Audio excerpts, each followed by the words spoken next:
अपने हक की लड़ाई तुम्हें खुद ही लड़नी होगी, अपने हक की लड़ाई तुम्हें खुद ही लड़नी होगी, अब कोई मोहम्मद बिन कासिम नहीं आने वाला।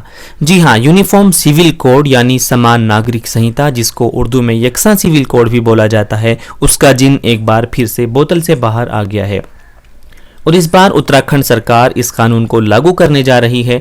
इस कानून के लागू होने से शादी विवाह, तलाक, इद्दत, वसीयत, विरासत वगैरह जो ये कानून पहले थे और सभी मज़हब के मानने वाले अपने अपने मज़हब के एतबार से, अपने अपने पर्सनल लॉज के एतबार से इन कानून पर अमल करते थे, अगर ये कानून लागू हो जाता है यानी यूनिफॉर्म सिविल कोड लागू हो जाता है तो फिर सभी के लिए बराबर कानून होंगे और सभी एक कानून के तहत आएंगे और फिर अपने मज़हब के एतबार से इन कानून को फॉलो करने की आज़ादी नहीं रहेगी। हम यहाँ पर इसकी अच्छाई या बुराई और या फिर इसके पक्ष या विपक्ष में बात नहीं करेंगे, हम सिर्फ इतनी बात करेंगे कि इस कानून को लागू करने से पहले गवर्नमेंट ने यानी उत्तराखंड सरकार ने यहाँ के निवासियों से, जो उत्तराखंड के निवासी हैं, उनसे कुछ सुझाव मांगे हैं कि अगर आपके दिल में इसके प्रति कोई सुझाव हो या आप कुछ कहना चाहते हो तो आप कह सकते हैं। और उसके लिए गवर्नमेंट ने ऑनलाइन और ऑफलाइन दोनों तरीके खुले रखे हैं और अपने सुझाव देने की 7 अक्टूबर 2022 आखिरी तारीख है। यानी इस कानून के बारे में अगर आप कुछ राय देना चाहते हैं, अपनी पसंद या नापसंद का इजहार करना चाहते हैं तो आप 7 अक्टूबर 2022 से पहले गवर्नमेंट को लिख सकते हैं, ईमेल कर सकते हैं और बाय पोस्ट भी भेज सकते हैं। और उत्तराखंड सरकार ने इसके लिए एक बहुत अच्छा काम ये किया है कि एक पोर्टल बना दिया है। उस पोर्टल पर लॉगिन करके जा करके आप अपनी कुछ जानकारियां दे करके वहाँ अपनी राय को भेज सकते हैं और अपनी राय से गवर्नमेंट को आगाह कर सकते हैं कि हम इसके पक्ष में हैं या विपक्ष में हैं और हम इसके बारे में क्या समझते हैं। तो आइए आज हम इस वीडियो में पूरी बात करेंगे कि कैसे आप अपनी जो राय है, जो आपका सुझाव है वो दे सकते हैं। पूरी वीडियो देखिए ताकि आप बात समझ पाएँ। सबसे पहले तो हम बात करेंगे ऑफलाइन की। ऑफलाइन आप कैसे अपनी राय दे सकते हैं। आप इस फॉर्म को देख रहे होंगे जो आपकी स्क्रीन पर दिख रहा है। आपको इस फॉर्म का प्रिंट आउट निकलवा लेना है और फिर उसमें कुछ जानकारियां अपनी भरनी है। इसमें लिखा हुआ है सेवा में विशेषज्ञ समिति, यानी कि जो समिति सरकार ने बनाई है आप उसको अपनी राय देंगे और ये फॉर्मेट आपको बना बनाया मिल जाएगा। आप हमसे भी कांटेक्ट करके ले सकते हैं। तो यहाँ पर आपको अपना नाम डालना है, प्रथम नाम, यहाँ आखिरी नाम डालना है। यानी कि अगर आपका नाम मोहम्मद अहमद है तो यहाँ प्रथम नाम में मोहम्मद आएगा और यहाँ आपका जो आखिरी नाम है उसमें अहमद आएगा। उसके बाद आपको यहाँ पर अपने पिताजी का नाम लिखना है, यहाँ पर माताजी का नाम लिखना है। इस वाले कॉलम में आपको अपना स्टेट लिखना है क्योंकि सिर्फ उत्तराखंड के ही लोग इसमें अपनी राय दे सकते हैं। यहाँ पर आपको अपना ज़िला डालना है, तहसील यहाँ पर आप लिखेंगे और जहाँ आप रहते हैं वहाँ का एड्रेस आप यहाँ देंगे। उसके बाद आप अपना आधार नंबर यहाँ लिखेंगे और यहाँ पर फ़ोन नंबर लिखेंगे और इसको आपको पोस्ट के ज़रिए से भेजना है। अब भेजना आपको कहाँ है, आइए वो भी एड्रेस हम आपको दिखा देते हैं। आपकी स्क्रीन पर ये जो एड्रेस दिख रहा है आपको वो वाला फॉर्म भर के जो हमने अभी दिखाया था यहाँ पर पोस्ट कर लेना है। इसका पता क्या है, कार्यालय विशेषज्ञ समिति, समान नागरिक संहिता, राज्य अतिथि गृह, एनेक्सी, निकट राजभवन देहरादून। और इसका पोस्ट ऑफिस जो कोड है वो 248001। आप अगर डाक के माध्यम से भेजना चाहते हैं तो आप इस पते पर भेज सकते हैं और अगर आप ईमेल के ज़रिए से अपनी राय देना चाहते हैं, ईमेल जो है वो सभी मोबाइल में, जितने भी एंड्रॉयड मोबाइल होते हैं सभी में ईमेल भेजने की सुविधा होती है। आप अपने फ़ोन से भी ईमेल भेज सकते हैं और ईमेल भेजने के लिए आपको ये टाइप करना होगा जा करके, तो आपका ईमेल भी चला जाएगा। हम इस वीडियो में बताएंगे कि ईमेल आप कैसे भेज सकते हैं। पूरी वीडियो आप ज़रूर देखिए ताकि आप सारी बातें समझ में आ जाएं। अब बात करते हैं हम ऑनलाइन की।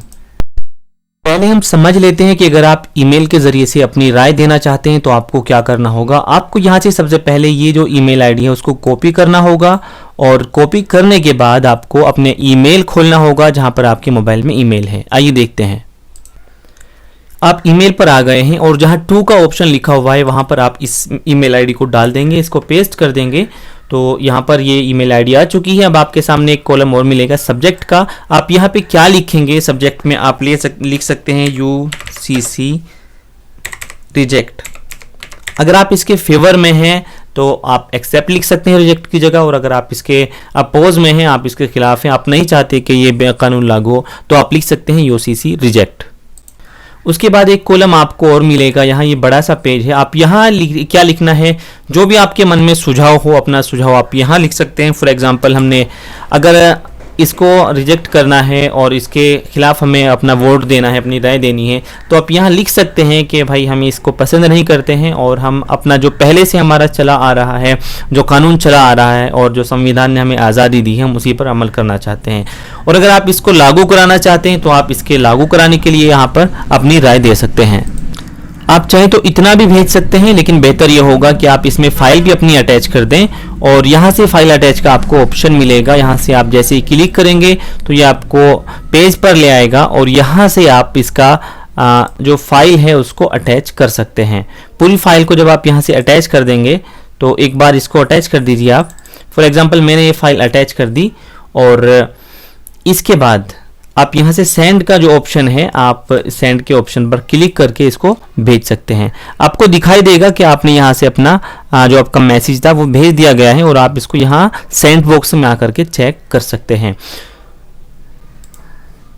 ये देखिए, ये आपका सेंड बॉक्स खुल गया यहाँ, यानी कि सेंड बॉक्स में वो मैसेज आपको दिखाई देते हैं जो मैसेज आपने भेजे हुए हैं। तो यहाँ पर ये सारे मैसेजेस आपको दिखाई दे जाएंगे।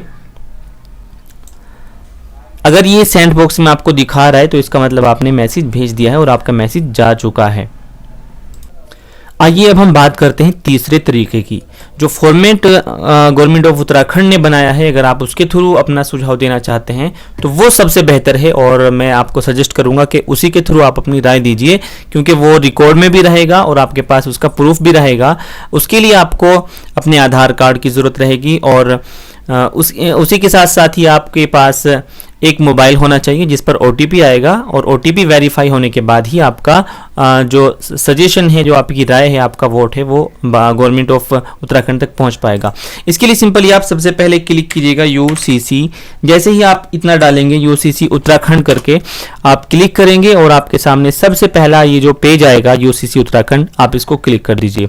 जैसे ही आपने क्लिक किया तो आपके सामने एक नया पेज खुलकर आएगा और ये वही वाली समिति है जिसको उत्तराखंड सरकार ने ये काम सौंपा है कि आप लोगों की राय जानिए, लोग UCC यूनिफॉर्म सिविल कोड के बारे में क्या कहते हैं।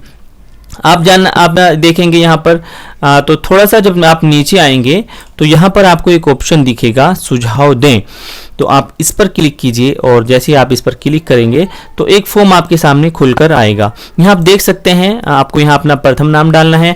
को मैं एक नाम डाल के दिखा देता हूँ। फॉर एग्जांपल आपका नाम कुछ भी है, आप समीर आलम अगर आपका नाम है मान लीजिए, तो यहाँ पे आप लिखेंगे समीर और जो अंतिम नाम है उसमें आप लिखेंगे आलम। आपने इतना लिख दिया। यहाँ पर आपके अपने जो पिता के नाम है आपका वो लिखेंगे, आपने अपना पिता का नाम लिख दिया। जो आपकी माता का नाम होगा आप लिख सकते हैं। यहाँ पर आपने अपनी माता जी का नाम डाल दिया। राज्य आपका उत्तराखंड ही रहेगा, यानी कि सिर्फ उत्तराखंड के लोग ही इसमें अपना वोट दे सकते हैं, राय दे सकते हैं। जो भी आपका अब जनपद है आप वो डाल सकते हैं। जैसे मेरा जनपद अगर देहरादून है तो मैंने यहाँ पे डाल दिया। आपकी जो तहसील है वो आप यहाँ से डालेंगे, जो हरिद्वार के हैं वो हरिद्वार डालेंगे। अगर आप अपना यहाँ ईमेल आईडी डालना चाहते हैं तो ईमेल आईडी आप यहाँ अपना डाल सकते हैं। फॉर एग्जाम्पल यहाँ पर आप अपना ईमेल डाल दीजिए। उसके बाद यहाँ आपका जो पता है वो आप डाल सकते हैं। मेरा पता अगर देहरादून है तो मैं यहाँ पे देहरादून डाल दूंगा। आपका जो अस्थाई पता है आप उसको भी यहाँ पे मेंशन कर दीजिए। उसके बाद आपसे मांगेगा कि आपका जो वर्तमान पते का प्रमाण है उसको अपलोड कीजिए। तो देखिए यहाँ पर आप दो चीज़ें अपलोड कर सकते हैं। अगर आपका अस्थाई निवास प्रमाण पत्र बना हुआ है तो आप उसको अपलोड कर दीजिए, और अगर आपके पास वो नहीं है बना हुआ तो फिर आप यहाँ पर अपना आधार कार्ड भी अपलोड कर सकते हैं। आइए मैं यहाँ पर एक आधार कार्ड अपलोड कर देता हूँ। उसके बाद यहाँ पर आपका मोबाइल नंबर, जो भी आपका मोबाइल नंबर होगा वो आप डाल सकते हैं। फॉर एग्जांपल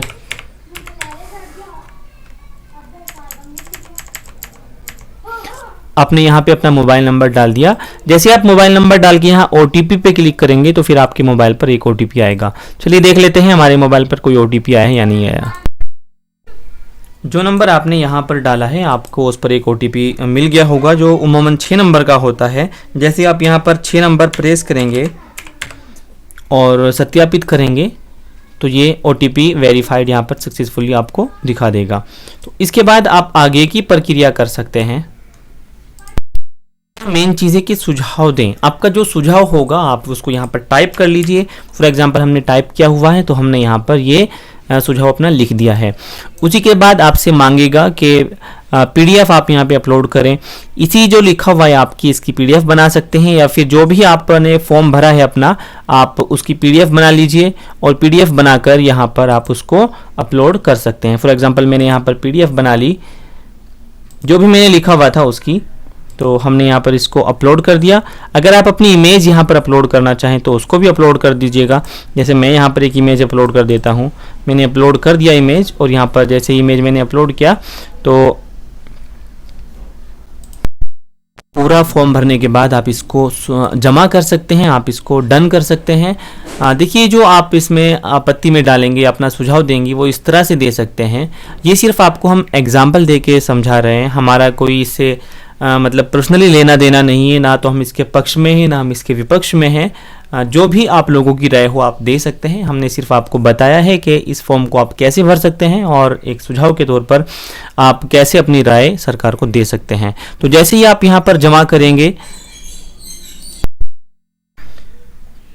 तो देखिए दोस्तों, इस तरह से जब आप पूरा फॉर्म सबमिट कर देते हैं तो आपके सामने आ जाता है कि your suggestion has been submitted.